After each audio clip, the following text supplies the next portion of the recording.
From now on, Holy Father, not my will, but your will be done. I said, Father, you have chosen me. Give me the strength to obey. I will follow you no matter what it takes. If you know me, you cannot be neutral about me. Either you will hate me or you will love me.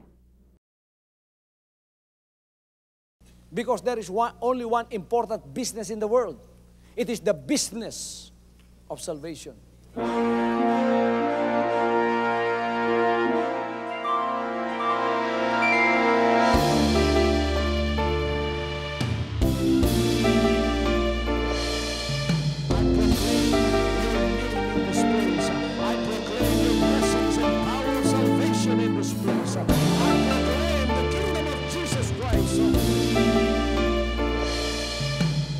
As I am concerned, and as far as the work of God is concerned, we have reached the end.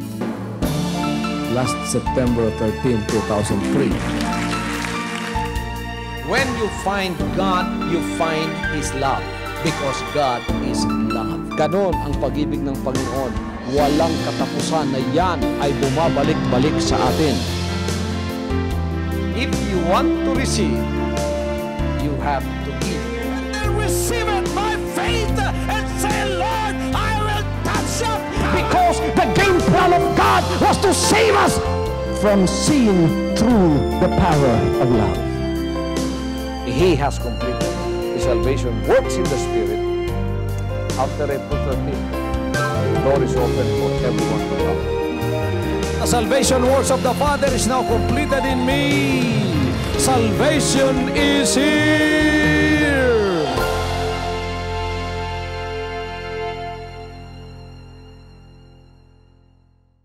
Sinasabi ng Romans chapter 8:28, tayo ay tinawag ng ayon sa kanyang mga layunin. Alam ba ninyo ng Panginoon Diyos na tumawag sa atin ay may mga layunin? Bakit tayo tinawag? Isang example, ang material Israelites tinawag ng Panginoon mula sa Egypt. Sa pamumuno ni Moses, walang pinili sa kanila. Silang lahat pare-parehong tinawag. There were about 3 million Israelites who were called from Egypt. Tinawag sila, gumawa ng daan ng Diyos upang makalabas sila sa kamay ni Pharaoh at ng mga Egyptians. Hinabol sila ng Egyptian army. Binigyan sila ng isang dry land ng Diyos, biniyak ang Red Sea. Dumaan sila sa kalagitnaan ng Red Sea hanggang umahon sila sa kabilang ibayo. Humabol ang mga sundalo ni Pharaoh, ibinalik ng Panginoon ng tubig, silang lahat namatay. Milagro sa kanilang mga paningin.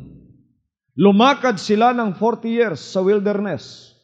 Hindi tumanda o hindi naging luma ang kanilang mga kasuotan at mga damit. 3 million pinakakain ng Diyos, mana araw-araw. Lalabas ka, makikita mo sa parang pupulutin mo na lang at kakainin mo na lang. 3 million binigyan ng ilaw ng Panginoon sa gabi. Sinasabi ng banal na kasulatan, merong pillar of fire by night upang magliwanag sa kanila. Sa umaga naman, upang sila ay mabigyan proteksyon sa kanilang mga kalaban, binigyan sila ng pillar of cloud, na pagka may lumalapit sa kanila yung pillar of cloud, na yon ang siyang tumatabon o siyang nagbibigay proteksyon upang hindi sila masaktan ng kanilang mga kaaway.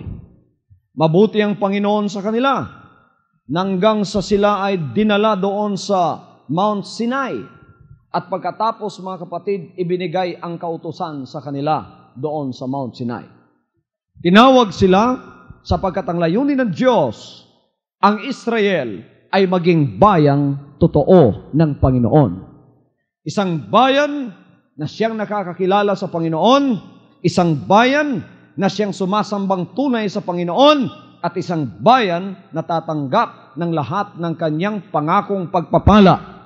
Tinawag sila, ang layunin ng Panginoon, dalhin sila sa Kanaan, ibigay ang lahat sa kanilang ang lahat ng lupa doon ibibigay sa kanila. At ang katabaan ng lupa ay sila ang magtatamasa. At sila ay tunay na anak ng Diyos, tumatawag sa Kanya, itataas ang Kanyang pangalan, at ang lahat ng bansa ay titingala sa kanila, sapagkat sila ay pinili na bayan ng Diyos. Ayon ang layunin ng Panginoon, na nakakakilala sila sa lahat ng Kanyang mga kautosan. Ngunit, mga kapatid, sinasabi ng banal na kasulatan, hindi ko kayo ibig maging ignorante, mga kapatid. Sinabi rito, walang pili ang Panginoon tumawag sa Israel. Lahat sila pinadaan doon sa Red Sea. Lahat sila ay nakakita sa milagro ng Panginoon. Lahat sila ay kumakain ng spiritual na pagkain na mula sa langit. Lahat sila ay nakainom sa spiritual na tubig na pinainom ng Panginoon sa kanila sa pamamagitan ng spiritual rock na sumusunod sa kanila, at ang spiritual rock na ito ay walang iba kundi ang ating Panginoong Kristo. Ngunit tingnan ninyo ang sinabi sa verse 5. But with many of them, God was not well pleased. Ngunit sa marami sa kanila, hindi lulugod ang Diyos.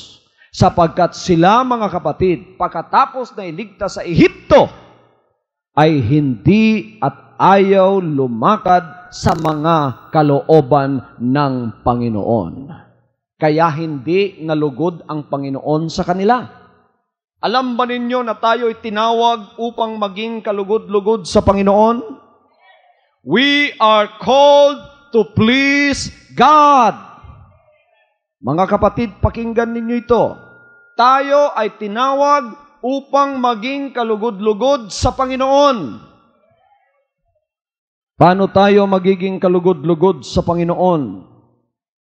Upang tayo maging kalugod-lugod sa Panginoon, kailangan malaman natin ang Kanyang mga daan at malaman natin ang Kanyang kalooban, at pagkatapos sundin natin ang kaloobang yan ng ating Panginoon. Upang maging kalugod-lugod sa Kanya, hindi lamang ang pagsamba mo rito ang kailangan, kundi ang commitment mo sa pagsusunod sa lahat ng Kanyang kautusan. Hindi nalugod ang Panginoon sa marami sa kanila. Sinabi rito sa Hebrews chapter 3, verses 1 to 12, Wherefore, holy brethren, partakers of the heavenly calling, consider the apostle and high priest of our profession, Jesus Christ, who was faithful to him that appointed him, as also Moses was faithful in all his house.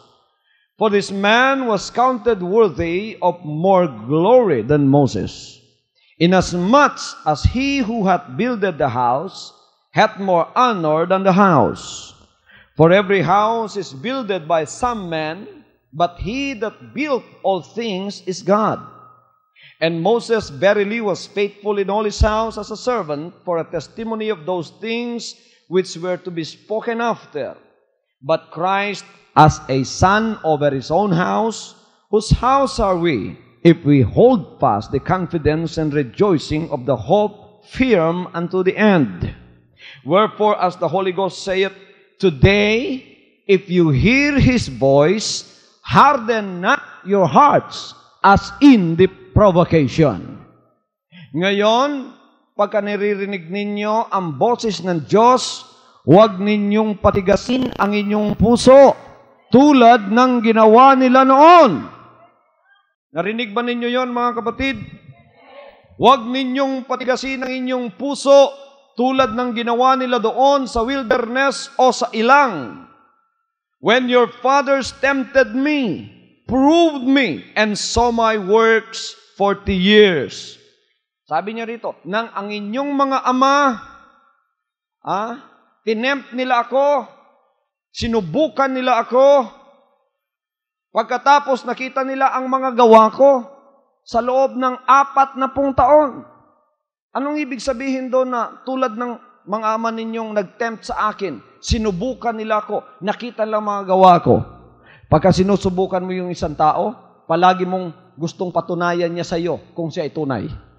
Sige nga, patunayan mo nga tunay ka para maniwala kami. Binuksan ng Red Sea. Oh. Dapat, sapat na yon. Pagkatapos sinabi nun, sige nga, patunayan mo nga sa amin, pakakainin mo nga kami. Pinakain sila. Nung pinakakain sila ng mana, sinubukan na naman. Ano na naman ang sinabi? Sige nga, patunayan mo nga sa aming totoo ka. Bigyan mo kami ng karne. Pagkatapos, mga kapatid, ang lahat ng quails pinalipad doon sa kanila. 40 years, they were not content. They always tried God. They always proved God. They always tempted God. Palagi ang Diyos pinatutunayan sa kanila. Pagkatapos mapatunayan ng Diyos sa kanilang buhay siya, totoo siya, matutuwa na naman sila. Pero, yun pala, hanggang ngayong araw lang yun. Bukas pala, naku, mahina na naman siya. Sasabihin na naman sa Panginoon, okay nga, sige nga Panginoon, patunayan mo nga buhay ka. Mga kapatid, ayaw pala ng Diyos ang mga bagay na yan. Yan pala mga kapatid ay hindi ka lugod-lugod sa kanyang harapan. Sapat ng ikaw ay binago ng Panginoon upang mapatunayan mong siya ay buhay sa iyo. Kaya, anong sinabi ng verse 10? Wherefore, I was grieved with that generation and said, they do always err in their heart, and they have not known my ways. Anong sinabi niya dito sa verse 10? Dahil dito'y nagalit ako sa lahing ito. Nagalit ang Panginoon. Sa Bisaya pa, nasuko ang Ginoo. Dahil dito'y ako'y nagalit. Bakit siya nagalit? Dito sa verse 19, na doon ako tinukso ng inyong mga magulang sa pagsubok sa akin at 40 taon na nangakita ang aking mga gawa. Dahil dito'y nagalit ako sa lahing ito at aking sinabi, laging sila'y nangagkakamali sa kanilang puso. Ngunit hindi nila nangakilala ang aking mga daan. Biro mo yan mga kapatid, 40 taon kasama nilang Panginoon, palaging nagkakamali. Bakit? Sabi ng Panginoon, kasi hindi nila nakikilala ang aking mga daan. Mga kapatid sa Panginoon, pagka matagal na tayo sa Kanyang paglilingkod, kailangan tayo ay kalugod-lugod at nakikilala na natin ang daan ng ating Panginoon upang hindi siya magalit sa atin. Kaya nung nagalit ang Panginoon, ano ang Kanyang isinumpa? So I swear in my wrath, they shall not enter into my rest. Kaya sinumpa ko sa aking galit at sinabi ng Panginoon, hindi kayo makakapasok sa aking kapahingahan. Ang kapahingahan ng Panginoon, walang iba kundi sa ating ngayon, ang bagong Jerusalem. Doon naman sa material Israelite, yung Canaan. Kala ninyo, mga kapatid, bakit ngayon nag-usap ang Panginoon sa akin na kailangan ng lahat ng mga inactive at backslider ay gumawa ng commitment? Because it has been over and over again. Nasasaktan ang puso ng Panginoon mula noon pagkatapos may maglilingkod sa Kanya, pagkatapos mga kapatid, akala mo sincero, biglang tatalikod, sisirain panggawain ng Diyos. Kaya gusto ng Diyos, mga kapatid, meron kayong pledge at commitment sa Kanya pagka naglingkod kayo.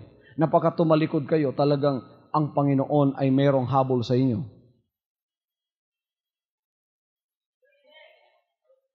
Ayaw ng Panginoon na masaktan pa ang Kanyang gawain o ang Kanyang Espiritu.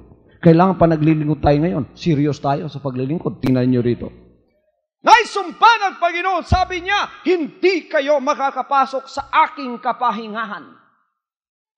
Maunang din ginang ko sa Ginoo, pagka na-backslide pagkausa, ang usa ka backslider, i-disqualify na siya, kay di siya makasulod sa akong kapahulayan. Anong sinabi ng verse 12, mga kapatid? Take heed, brethren, lest there be any of you an evil heart of unbelief in departing from the living God. Anong sinabi sa verse 12?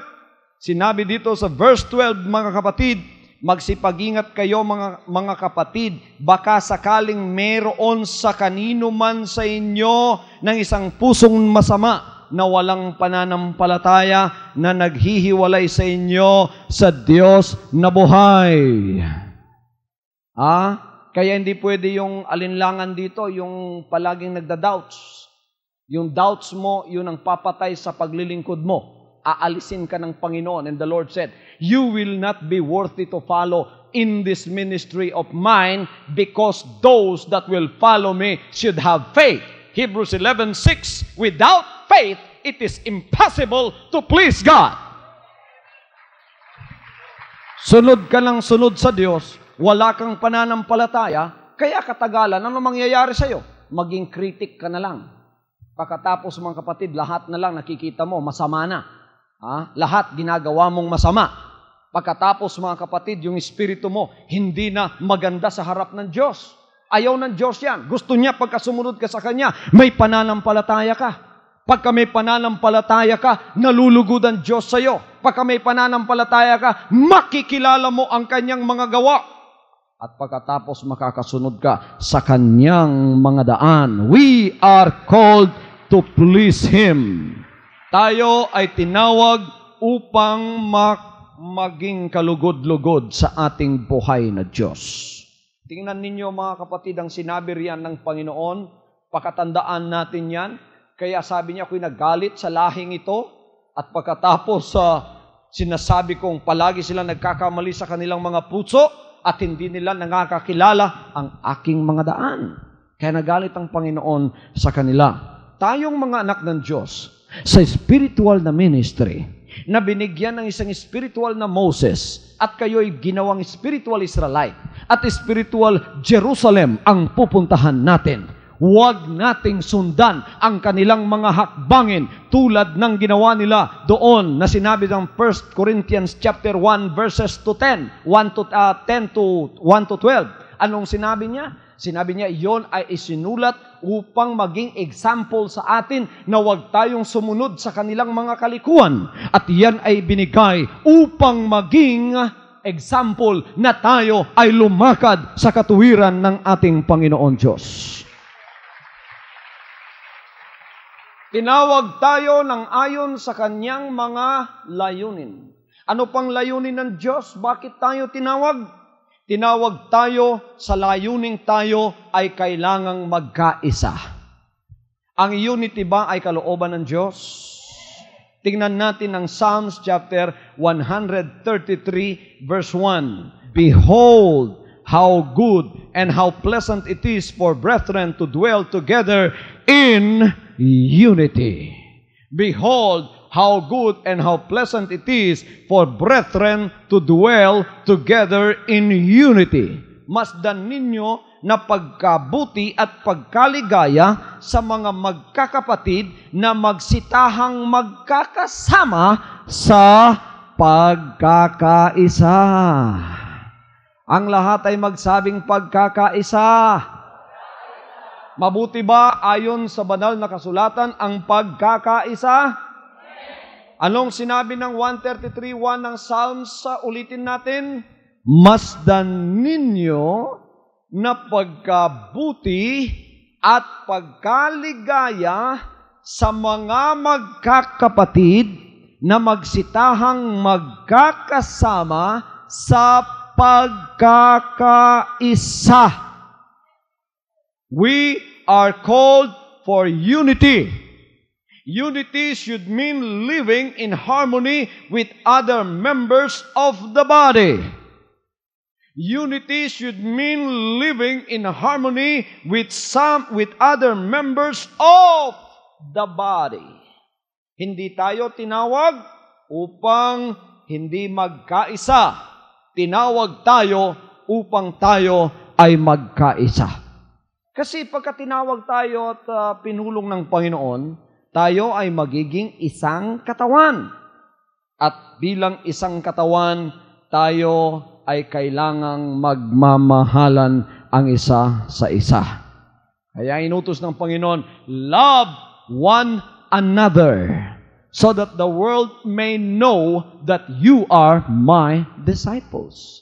Ano ang kailangang gawin ng bawat isa sa atin dahil tayo ay magkakasama na sa ating paglilingkod na ito? Dito sa Ephesians chapter 4 verse 3, ibinigay ang responsibilidad ng bawat member na kadugtong sa katawang ito.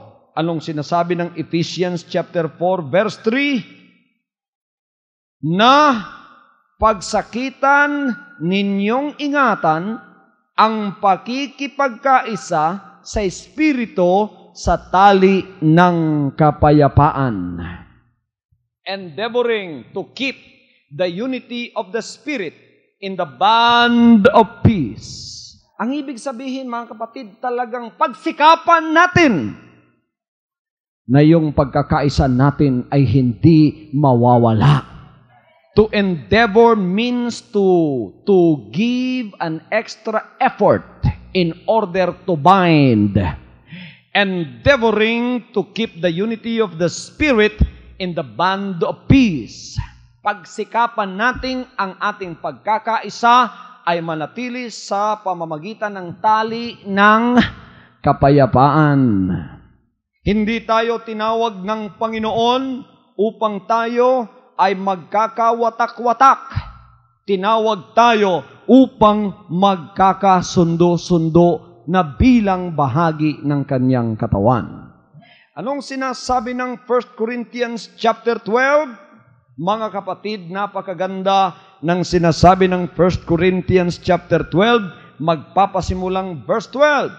For as the body is one, and hath many members, and all the members of that one body, being many, are one body, so also is Christ. For by one Spirit are we all baptized into one body, whether we be Jews or Gentiles, bond or free, we have been all made to drink into one Spirit. For the body is not one member, but many.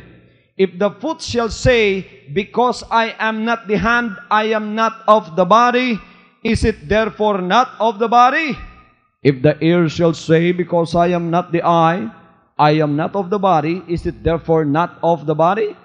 If the whole body were an eye, where were the hearing? If the whole were hearing, where were the smelling? But now hath God set the members, every one of them, in the body, as it hath pleased Him.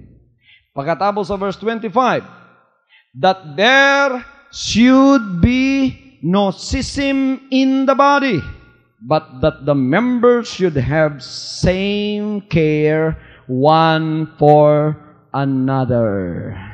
Tingnan ninyo mga kapatid, ang key verse ng 1 Corinthians 12 ay ang verse 12 at verse 25.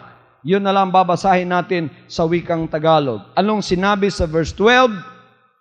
Sapagkat kung paano ang katawan ay iisa at mayroong maraming mga sangkap at ang lahat ng mga sangkap ng katawan, bagabat marami, ay isang katawan. Gayon din naman si Kristo.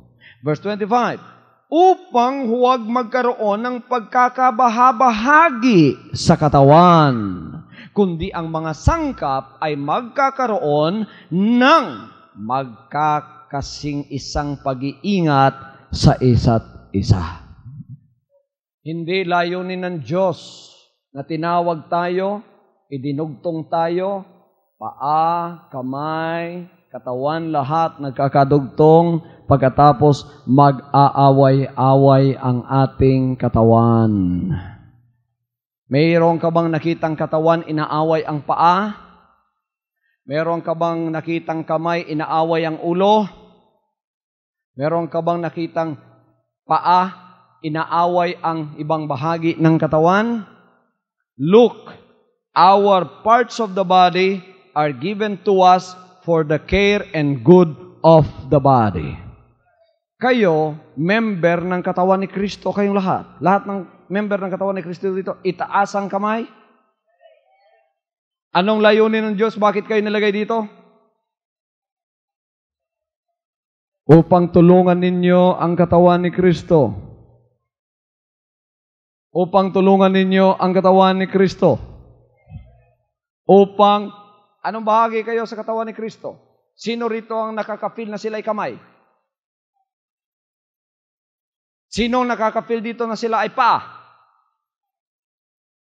Napi-feel lang ninyo. Sige, taas ninyo mga kamay ninyo. Sino ang nakakaramdam nito na siya ay kamay ni Kristo?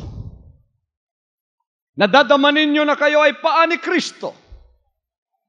Nadadama ninyo na kayo ay mata ni Kristo? Nadadama ninyo na kayo ay tenga ni Kristo? Bingi ba si Kristo? Kaya kung may naririnig kayo isang bagay na hindi mabuti para sa katawan, magiging inimical sa katawan, sinasabi ninyo sa ulo, naku, huwag kang pupunta dyan. Masama yan. Narinig ng katawan yun. Pinupunta ba ng paa ang katawan sa bandang masama? Pinupunta ba ng kamay ang katawan kung saan masama? Hindi, mga kapatid. Iyan ang lahat ng parte ng katawan mo ang kanilang ginagawa, kabutihan para sa katawan. Hallelujah. All of these are joined in one. There is unity in the body. Kaya pag kami nakikita kayong sumisira sa unity ng katawan, gusto niya ang bahagi ng katawan ng paa o kamay, awayin nila ang ulo, naku mga kapatid, putulin na natin yan. Sapagkat hindi katawan ni Kristo yan. Ano sabi ng Panginoon? If your eye offend thee, pluck your eyes. It's better for you to go to heaven with one eye than go to hell with two eyes. If your foot offend you, cut it off. It is better for you to go to heaven with one foot rather with two feet to go to hell. Kaya dito mga kapatid, may pinuputol yung hindi na pagpapala sa katawan ni Kristo, inaalis na sapagkat yon ay liability na, hindi na asset. Tanong sa inyo ngayon, asset ba kayo sa katawan ni Kristo? Ang lahat ng pagpapala sa katawan ni Kristo, itaas ang kamay. Ang lahat ng liability, habang naririto kayo mga kapatid, kabigatan ang binibigay ninyo, taas ang kamay. Kaya sabi ng Panginoon sa mga backslider at mga inactive, mga anak, hindi magtatagal maging liability yan, kaya kailangan gamutin mo na. Injectionan mo na. Kung masisave mo, isave mo. Kung hindi na, etong lagari, putulin mo na. Marami-rami rin, mga kapatid. Kaya ini-inspection ko ng lahat ito. Kayong mga inactive, kung ma-active pa kayo, pa-activein kayo. I-injectionan kayo ng masalita ng Diyos. Pagkatapos kung hindi na, talagang mababackslide na, sasabihin niyo, talagang dito na ako. Praise the Lord. We will gladly cut you off from the body of Christ. Because you are now a liability. Hindi ka na pagpapala. Kaya aalisin ng Panginoon. Utos ng Panginoon yan. Upang ang pagkakaisa ay mananatili hanggang sa kanyang pagbabalik. Unity should mean sacrifice for a cause. Ang pagkakaisa, ang ibig sabihin, ikaw ay magsasacrifice para sa isang kausa. Are you sacrificing for a cause? Sacrifice means deny yourself. Sacrifice your life for the cause of Christ. The result is blessings. Sinasakripisyo ba ninyo ang inyong buhay para sa kausa ni Kristo? Praise the Lord. Kailangan tayong lahat, mga kapatid, gumagawa niyan. We sacrifice our lives for the cause of Christ. The result is blessings. Pagpapala ang magiging resulta niyan. Kaya tayo dito, kung anuman ang mga pagkakataong tayo makatulong sa gawain ng Diyos, ginagawa natin ang pagtulong. Kahit that means mawawala sa atin ang tulong na yan, dapat itulong natin sa sarili natin. Ngunit mga kapatid, nakita natin na mas mahalaga yung cause ni Kristo, binibigay natin doon ang tulong na yan, pagpapalain ka ng Panginoon sapagkat yan ang isang bagay kung bakit ikaw tinawag ng Panginoon. Ang layunin niya ay pagkakaisa. Kung ang pagkakaisa, mga kapatid, ay nangangailangan ng sacrifice and sufferings, ginagawa ba natin yon? Kailangan gawin natin yon, sapagkat yon ay kaibig-ibig at yon ay kapuri-puri sa harap ng Panginoon. Ang resulta niyan ay pagpapala. We are not only called for unity, we are also called for obedience. We are called to obey. Everybody says, I am called to obey. Nabasa na ba ninyo yung 1 Corinthians chapter 10 verses 1 to 12? I-review ninyo yun pag-uwi sa bahay ninyo. Hindi tayo tinawag para maging rebelde sa simbahan, para maging rebelde at disobedient sa katawan ni Kristo. Tayo ay tinawag upang maging masunurin sa Kanyang kalooban. At sabi ng Panginoon, pagkatapos na tinawag ko sila, tinawag ko, walang pili, tinawag ko sila, ngunit there comes a point in their lives that they have to obey the Lord. Tapos na ang honeymoon pagkatapos ng Egypt. Pagka tinawag kayo sa Egypt, merong point na wala kayong responsibility, kundi manood lang sa Panginoon. Oy, kalami sa Panginoon. Kay puro milagro yung makita, nabuak ang Red Sea, praise God. Nag-ulan ugmana, praise God. Nabiyak ang Red Sea, praise God. Wala kang responsibility, sumusunod ka lang, praise God. Umulan ng mana, praise God pa rin. Lahat ng milagro, praise God. But there comes a point that you will have to face your God in the Mount of Sinai. Doon sa Sinai, haharapin mo ang Panginoon. Magkakaroon ka na ng responsibilidad. Ang unang responsibilidad na Kanyang ipapatong sa mga balikat mo ay ang responsibilidad ng pagsusunod. Bakit mahirap ang pagsusunod, mga kapatid ko? Sapagkat ang tao, nang magkasala siya, ay binigyan siya ng disobedient and rebellious spirit ng demonyo. Kaya natural sa tao ang magrebelde. Natural sa tao, mga kapatid, ang maging disobedient. Pagkatapos papatungan ka, sasabihin ng Panginoon, sumunod ka sa akin. Mahirap yun. Kaya makikipag-away ka pa sa Diyos. Madaming panahon, hindi mo pa masusurrender yung sarili mo.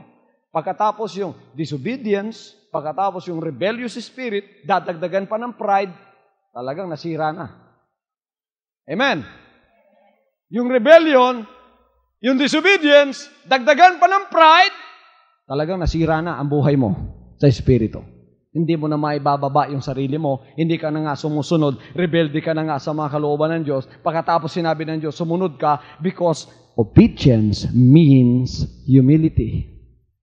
Kung hindi ka humble, hindi ka makakasunod sa Panginoon. Pagka sumusunod ka sa Panginoon, kailangan i-humble mo ang sarili mo. Humility is one of the ingredients for you in order to obey. Hindi ka makakasunod sa Panginoon kung hindi ka humble. Kung mataas ang ihi mo, hindi ka makakasunod sa Panginoon. Kailangan maging humble ka. Kung ikaw naman, mga kapatid, ay greedy sa mga bagay ng material, hindi ka rin makakasunod sa Panginoon. Sapagkat requirement ng Panginoon, pagka sumunod ka, kuminsan magsasacrifice ka sa buhay mo. Sino rito, mga kapatid, ang ngayon pinatungan na ng responsibilidad na susunod sa Kanyang kalooban? Noong ikaw ay bata pa, nasanayan mo na ang Panginoon ang palaging sumusunod sa iyo. Di ba nung bata tayo, palaging tayong sinusundan? Ngunit nung matanda na tayo na ang kailangang sumunod. Nang lumaon na tayo at tumagal na tayo sa paglilingkod, kailangang tayo na ang sumunod. Hallelujah! Tayo na ang kailangang sumunod sa Kanya.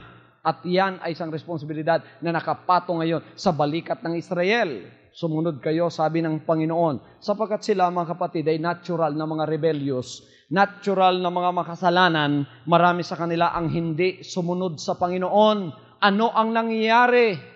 Nagalit ang Panginoon, pinangakuan sila, hindi kayo makakapasok sa aking kapahingahan. Pinakita ko na sa inyo ang aking kabutihan. Maraming beses for 40 years I have proven myself that I am a God of loving kindness, that I am a God of mercy, that I am a God of grace, that I am a living, powerful God. But you have not believed me. You still have a heart of unbelief. So I have sworn in my wrath, you cannot enter into my rest.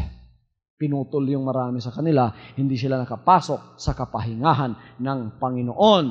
Biro ninyo, niligtas sa Ehipto, dinala sa desert, pagkatapos pinagpapatay lang doon. Pinahamak doon. Bakit? Sa katigasan ng kanilang mga puso. Mga kapatid, sinabi ng 1 Corinthians chapter 10, verses 1 to 12, sinulat ang mga bagay na ito para maging example sa atin na huwag tayong sumunod sa kanilang mga daan. Kailangan tayo, spiritual Israelite, masunurin sa daan ng Panginoon Diyos. We are called to obey Him. Nakakapangilabot ang 1 Corinthians chapter 10, verses 1 to 12. Now, all these things were our examples, to the intent we should not lust after evil things, as they also lusted. Neither be ye idolaters, as were some of them, as it is written, the people sat down to eat and drink, and rose up to play. Neither let us commit fornication, as some of them committed, and fell in one day 23,000. Neither let us tempt Christ, as some of them also tempted, and were destroyed of serpents. Neither murmur ye. Ano sa Tagalog ang murmuring? Tingnan natin mga kapatid sa verse 10. Verse 10, chapter 10, verse 10. Ni huwag kayong mangagbulong-bulungan na gaya ng ilan sa kanila na nangagbulungan at nangapahamak sa pamamagitan ng mga mangwawasak. Ang mga bagay na ito ay nangyari sa kanila na pinakahalimbawa at pawang nangasulat sa pagpapaalala sa atin na mga dinatnan ng katapusan ng mga panahon. Mga igsoon, bisan pa ang pagbagulbul, gidili. Kabalo naman musdag kong sala, di nyo buhaton, kabalo na mo ana. Pero kanang pagbagulbul, abi ninyo igsoon, equivalent diya po nas dagkong sala. Bagulbulan bitaw. Siglag bagulbul. Gamay ra bitaw ni sala bagulbul raman. Maliit na kasalanan naman ito Bulong-bulungan lang. Pinagbubulong-bulungan. Si pastor, di man nalagad sa Ginoo ba? Supako na nato na. Di man anointed ba? Kanang bulaton diha. Pangwarta na, tanan. Panlimbong na, tanan. Murmurings. Makanay pledges, magulbol sa ta. Pagkauman hatag. Hatag man lang din, gulbol pa. Huwag kayong mga bubulong-bulungan. Sa English, murmurings. Equivalent din yun ng malaking kasalanan. Nang sila, mga kapatid, ay nagmurmuring sa anong ginawa, lumitaw ang mga ahas at pinagkakagat silang lahat. Biro ninyo, one day mamamatay 23,000. Kaya sabi niya rito, sinulat ito para sa atin na pinakahalimbawa na huwag sundin ang kanilang mga kalikuan. Kaya sinabi sa verse 12, kaya't ang may akalang siya'y nakatayo, mag-ingat na baka mabuwal. Kaya huwag kayong magyabang, Huwag niyo sabihin, naku, tatalikod ng lahat, ako mananatili kay pastor. Huwag kayong manghambog, huwag kayong magyabang na ganyan ang gagawin ninyo sapagkat ang pagyayabang ninyo, kung magyabang man kayo, sa Panginoon. Habang nandito dyan ang Panginoon, pinaglilingkuran ko siya at siya'y may awa sa akin, praise the Lord, mananatili ako sa Kanya hanggang sa Kanyang pagbabalik. We are called to obey. So, hindi pwede ang rebellion at hindi pwede ang disobedience sa katawan ni Kristo. Amen ba? Pagka kayo ay rebellious na at disobedient, you are already out of order. Aayusin kayo kung maayos pa. Kung hindi na maaayos, itatapon na kayo ng Panginoon. Pagka masunurin lamang ang kanyang kinakailangan sapagkat yan ang isa sa kanyang mga layunin. Tinawag kayo upang hindi maging Satanas. Tinawag kayo hindi upang maging Lucifer. Tinawag kayo hindi upang maging Datan, Abiram at Korah. Tinawag kayo hindi upang maging Judas. Tinawag kayo hindi upang maging demonyo. Tinawag kayo upang sumunod at makatanggap ng mga pagpapala Kaya sinasabi ng Panginoon sa Deuteronomy 28, if you obey me with all of your heart, this blessing shall overtake you. Kung kayo'y susunod sa akin ng buong puso ninyo, ang lahat ng mga pagpapalang ito ay susunod sa inyo. Obedience ang siyang susi ng ating mga pagpapala. Pagkatapos tinawag tayo ng Panginoon ayon sa kanyang layunin upang gawin ang pinakamalaking gawain sa buong sanlibutan. We are called to do the greatest work on earth, to conquer the world through evangelism. Anong sinabi niya sa Mark 16:15? Go ye into all the world and preach the gospel to every creature. He that believeth and is baptized shall be saved. Hallelujah! Mga anak ng Diyos, makinig kayo sa akin.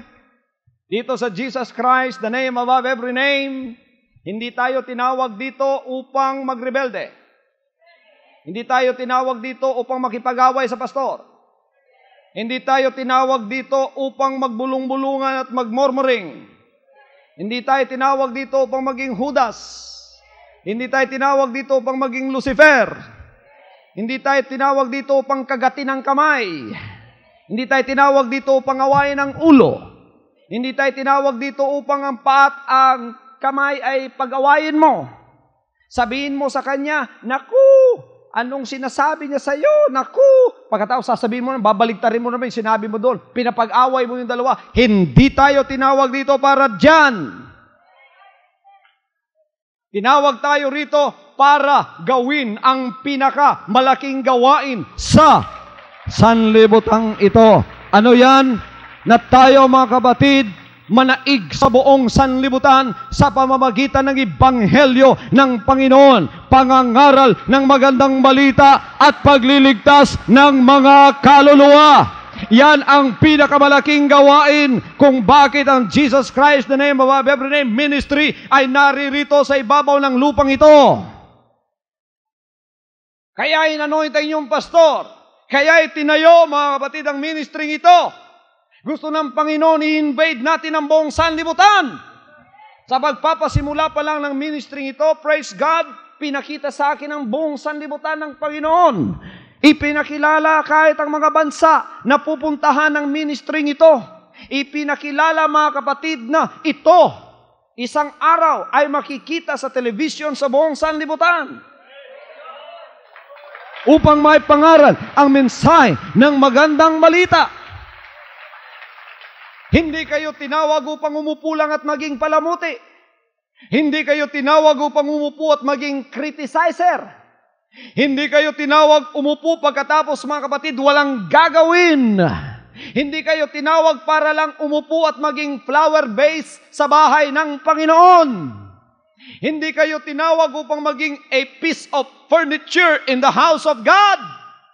Tinawag kayo at i-engage kayo ng Panginoon kasama ko sa pinakamalaking gawain na siyang puso ng paglilingkod na ito. Yan ay ang kaligtasan ng mga kaluluwa kahit saan natin sila matatagpuan. Kaya tingnan ninyo, hindi kayo nakakalakad, ngunit pinalalakad ninyo ang pastor ninyo, nagpapagamit kayo sa Diyos sa pamamagitan ng pledges ninyo. Magiliw at malugod at puno ng pag-ibig, binibigay ninyo ang pledges ninyo. Pagka dumarating yung mga worker sa bahay ninyo, ang laki ng smile ninyo from ear to ear. Eto na naman, praise God, ang mga maniningil ng pledges. Hallelujah! Welcome to my house! Hallelujah! Kaya pinagpapala kayo ng Panginoon sapagat sa pagtanggap ninyo with these snacks pa, hallelujah! At ang saya-saya ninyo nagbigay ng pledges ninyo sapagat alam ninyo yan ay para sa TV. Pagkatapos mangangaral na naman ay inyong pastor doon at umaabot ito sa buong Pilipinas.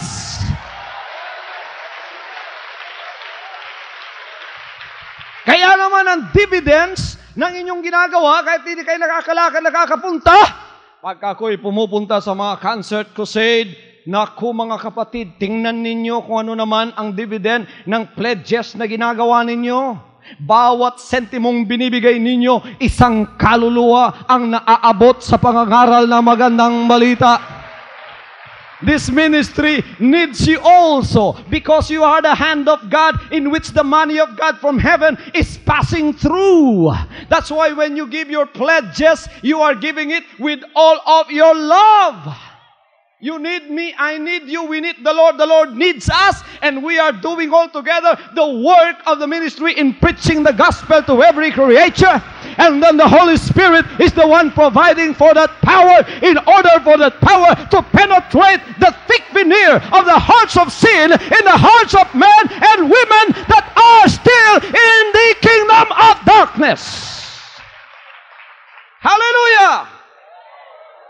Yan mga kapatid ang dapat pagsakitan natin. Yan ang dapat pakaisipin natin. Yan ang dapat mga kapatid na paghirapan natin kung paano natin maaabot ang lahat ng tao sa pamamagitan ng Ebanghelyo ni Kristo. Kaya itong ating Central Church, kailangan ang pinaka-missionary minded sa lahat ng church. Hindi lamang nakafocus sa local natin ngayon ang lahat ng ating mga ginagawa.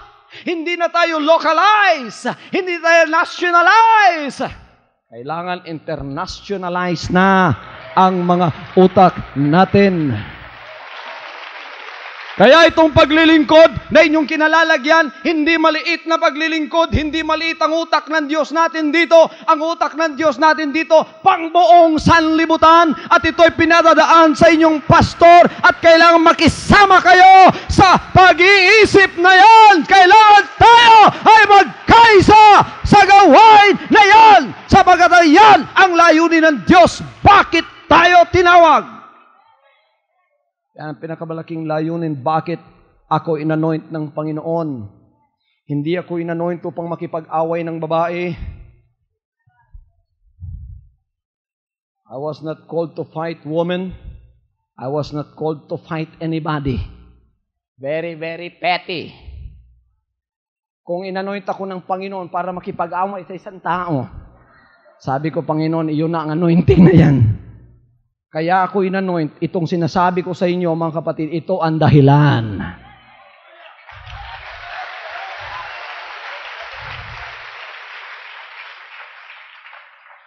Hindi ako inanoint para bigyan ng 1 milyon, tatakbo na ako. Yun ang anointing. Lord, akin ng 1 million. Somebody thought that I can run away with just 100,000. Waka, Kuya P. Saan pag-usa ka billion, di na ko ikambyo ang akong anointing.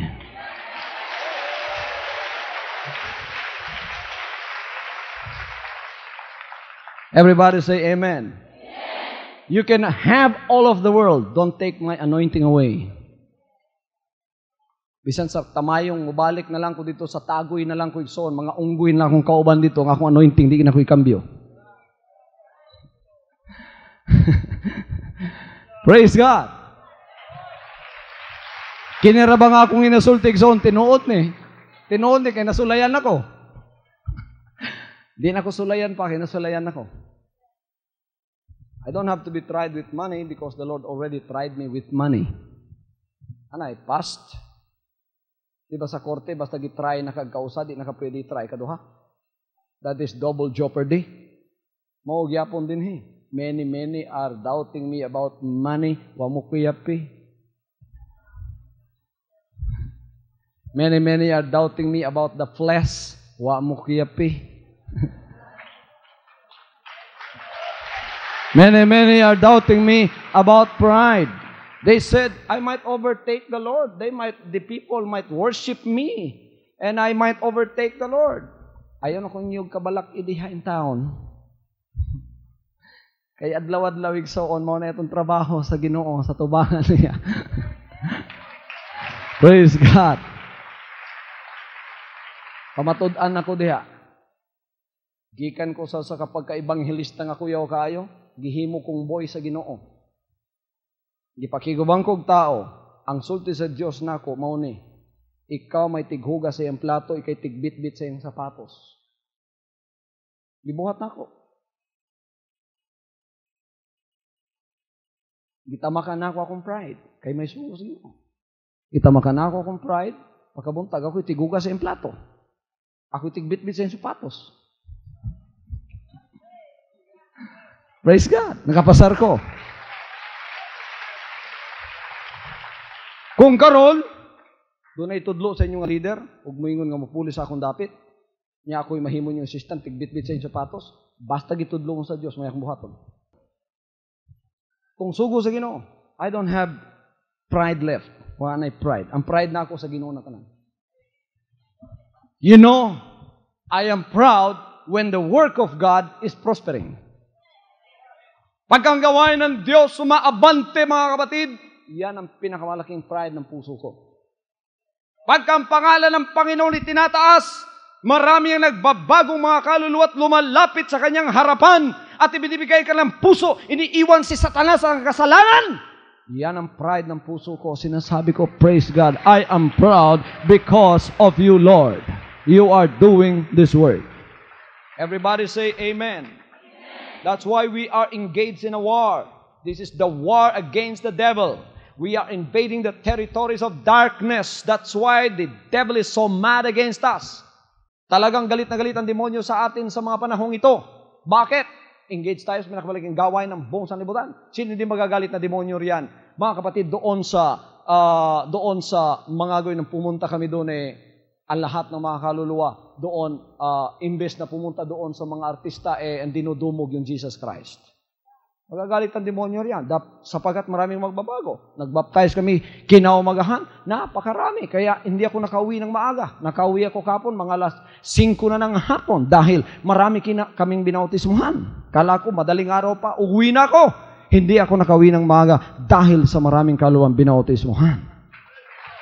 Kahit saang may gawain ngayon ng Jesus Christ, yan ay lalago. Hindi mahahadlangan ng demonyo sapagat yan ay pinahira ng Panginoon ng kanyang langis. I have bad news for the devil. The bad news is, he is already defeated. And we have already won the war. Jesus Christ is our captain. We are called to receive the promise of eternal inheritance. Anong sabi ng Hebrews 9:15 mga kapatid? And for this cause, He is the mediator of the New Testament, that by means of death for the redemption of the transgressions that were under the First Testament, they which are called might receive the promise of eternal inheritance. Alam tayo magsabing, they which are called might receive the promise of eternal inheritance. Tinawag tayo, hindi upang mapahamak. Tulad ng mga material Israelites na sumusuway, tinawag tayo upang tumanggap ng pangako ng buhay na walang hanggan na siyang ating mamanahin. Hallelujah! Hallelujah! Hallelujah! Ang eternal inheritance, yan ang layunin ng Diyos na mapapasa atin. Pagkatapos natin na nagawa na ang mga layunin ng Diyos sa ating buhay, sinasabi ng Ephesians chapter 8, Romans 8:28, we are called according to His purpose. We are called to please God. We are called for unity. We are called to sacrifice. We are called to sacrifice for a cause. We are called to obey. We are called to do the greatest work on earth, to conquer the whole world through evangelism. That's why we are engaging ourselves in the greatest war, the war between the enemy, the devil, and God. And also we are invading the territories of darkness wherever our voice is heard through the ministry of television and radio. I can assure you that the angels of God are already there to conquer the forces of the enemy, snatch away souls from their hands, put them and then transfer them into the kingdom of light of Jesus Christ. I can assure you that we are now in the midst of that battle. We are now in the midst of that war. We are now in the midst of that greatest work. And I can assure you that we will win it because Jesus Christ has won it already. He is the captain of the battle. Hallelujah. Kaya hindi tayo natatakot. Kahit saan pa pumunta, ang paglilingkod na ito, naroon ang mga kaluluwang naghihintay. Tinawag tayo sa mga layuning yan. At gusto ng demonyo na tayo ay mawala sa mga layuning yan. Ngunit mapatuloy tayo. Layunin na tayo ay maging kalugod-lugod sa Diyos. Layunin na tayo, mga kapatid, ay magkaisa. Layunin, mga kapatid, na tayo ay sumunod. Layunin na tayo ay gumawa sa pinakamalaking gawain ng sanlibutan ito. Sanlibutan talaga ang nasa focus natin. At layunin na tayo tumanggap ng lahat ng kanyang pinangako, eternal life. Pagka nagawa natin lahat ito, ang pangako naghihintay sa atin. Isang araw, tatawagin na tayong lahat at sasabihin, anak, tapos na ang trabaho mo. Anak, tapos na ang mga trabaho ninyo. Good work. My son, this is the purpose of your anointing. Itong purpose ng anointing ko. Pagka naabot ko na sa buong sanlibutan, mga kapatid, na ipangaral ko ng magandang balita, I am now ready. Sasabihin ko sa Panginoon, Panginoon, I am ready to receive my eternal inheritance together with all of the children of God who sacrificed and suffered for this cause. Praise God. Tayo tatanggap ng ito. Di ba masarap pumunta sa langit na mayroon tayong ginawa dito? Di ba masarap pumarap sa Panginoon pagkatapos alam mo, mga kapatid, nagkapangus-pangus ang imong tuhod sa kanang pagpaningkamot para sa iyong bulaton? Di ba masarap pumarap sa langit pagkatapos na ikaw nag-sacrifice dito, alam mo hindi mo na magagawa, ginawa mo pa para sa Panginoon? Di ba masarap pumarap sa Kanya? Kaya kayo namang mga doubtful, hindi kayo makakapunta doon. Bakit? Hindi masarap pumarap sa Panginoon na pagkatapos sasabihin mo, Panginoon, ikaw na ba talaga yan? Ikaw ba na, Lord? Pasigyawa ka, Lord. Di, jud ka pa doon sa langit, na. Mauna ang kamong mga dilibog na o diliinit, dalhon mo sa langit, ang tanang mo to sa langit, excited. Lahat ng pumunta sa langit, excited. Praise God! I can see my Lord face to face! Hallelujah! Ito lang matagal kong pinakahihintay. Yung mga active yan.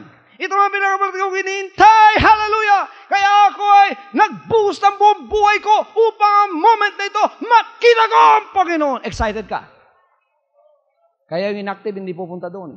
Anong inactive? Hindi mainit, hindi malamig. Pupunta ka sa langit, excited lahat, ikaw? Ambot lang, sige lang. Og na sa langit, mayo. O gawa, mayasad.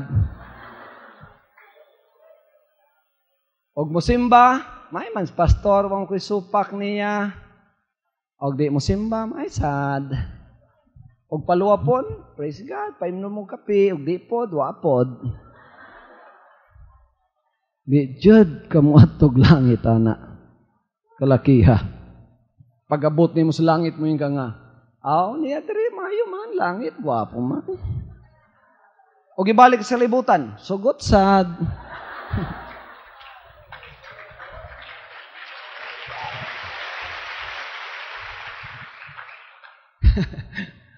Mao na yung matug langit. Nya pakigatubangan nimo dito si Pablo nga gibitay. Tapos si Juan Bautista giputlag liog. Si Pedro gisunog gibitay. Mao na yung mga tubangon dito. Pedro gyud sa man yung pagatug langit. Gibitay usako gisunog. Una ako nakanganhi, nagmalipayon ko. Ikaw? Gidaraman ko ba gibit-bit ra ko paingon re. Kung wako agi aditos bay,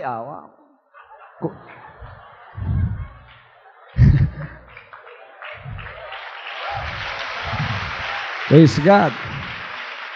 Lamang kay pag-rapture sa worker, sige paluwap na ako, nakahindom-nom siya na ako, bet ko pa yung langit.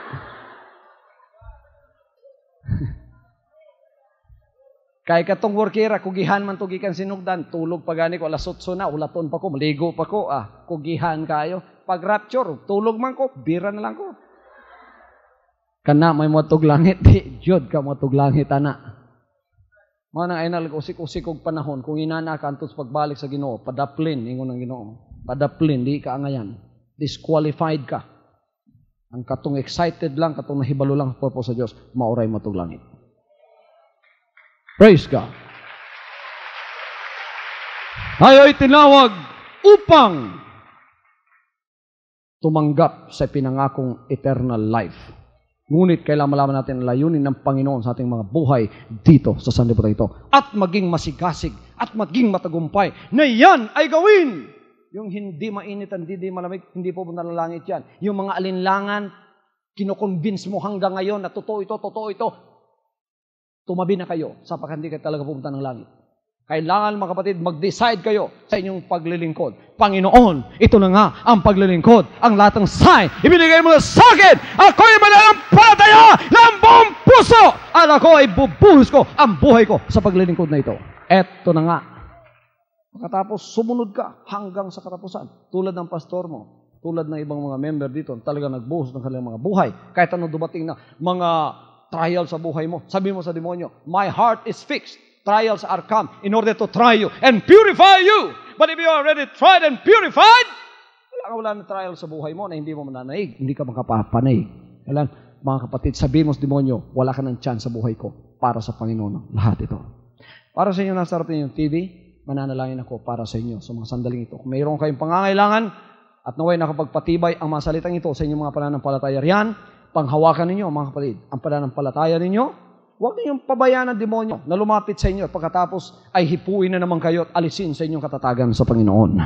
Kailangan kayo ay sumampalataya. Kahit sa pamamagitan lang ng television ministry ito, kayo ay pagpapalain. Kung meron kayong karamdaman sa mga sandali ito, ihawak ninyo. Lumuhod kayo at hawakan ninyo ang inyong television set. Nakikita ba ninyo ang kamay ko? Mga kapatid, ipatong niyo ang television set. Sa television set ang mga kamay ninyo, kasama ng kamay ko. At sa pamamagitan ng point of contact na walang iba kundi inyong TV, ang power ng Panginoon ay dadaloy sa inyo sa mga sandali ito. In the name of Jesus, while your hands are held onto your TV screens, together with my hands, as a point of contact, the power of God is going to come surging through your body and heal you from that disease and affliction in your body. In Jesus' name, be healed right now. If you are depressed, you have a problem so big and so hard you cannot solve it. And then, there is no solution for the problem. It seems that there is no solution for the problem. And you seem to be depressed, even contemplating to commit a suicide. Right now, give the Lord a chance and a hope in your life. Put your hands on the TV screen. You will feel the power of God right now. In the name of Jesus Christ, I command that spirit of depression, because of that problem given you by the enemy, you're contemplating suicide. In the name of Jesus Christ, spirit of depression be lifted up from that mind, from that heart, from that body. Be delivered in the name of Jesus right now. Let the joy, peace of the Lord come into your mind and come into your heart. Ngayon din, ang kapayapaan at ang kagalakan ng Panginoon ang siyang pupunta sa puso mo. Purihin mo siya sapagkat malaya ka na. Ikaw na ngailangan kaligtasan. Ang Espiritu ng kaligtasan, Panginoon, papasukin mo sa Kanya sa mga sandaling ito na siya ay makakasama sa butil na pananampalataya at maglingkod sa inyo ng buong buhay niya. In Jesus' name. From now on, Holy Father, not my will, but your will be done. I said, Father, you have chosen me. Give me the strength to obey. I will follow you no matter what it takes. If you know me, you cannot be neutral about me. Either you will hate me or you will love me. Because there is only one important business in the world. It is the business of salvation.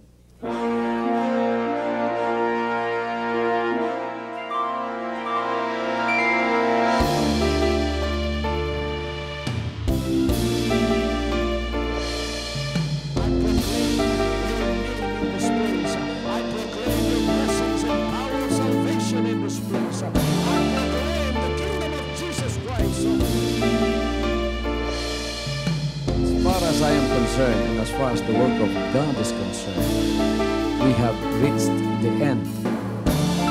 Last September 13, 2003. When you find God, you find His love. Because God is love. Ganon ang pag-ibig ng Panginoon. Walang katapusan na yan ay bumabalik-balik sa atin. If you want to receive, you have to give. receive it by faith and say, Lord, I will touch up. Because the game plan of God was to save us from sin through the power of love. He has completed. His salvation works in the Spirit. After April 13th, the door is open for everyone to come. The salvation works of the Father is now completed in me. Salvation is here.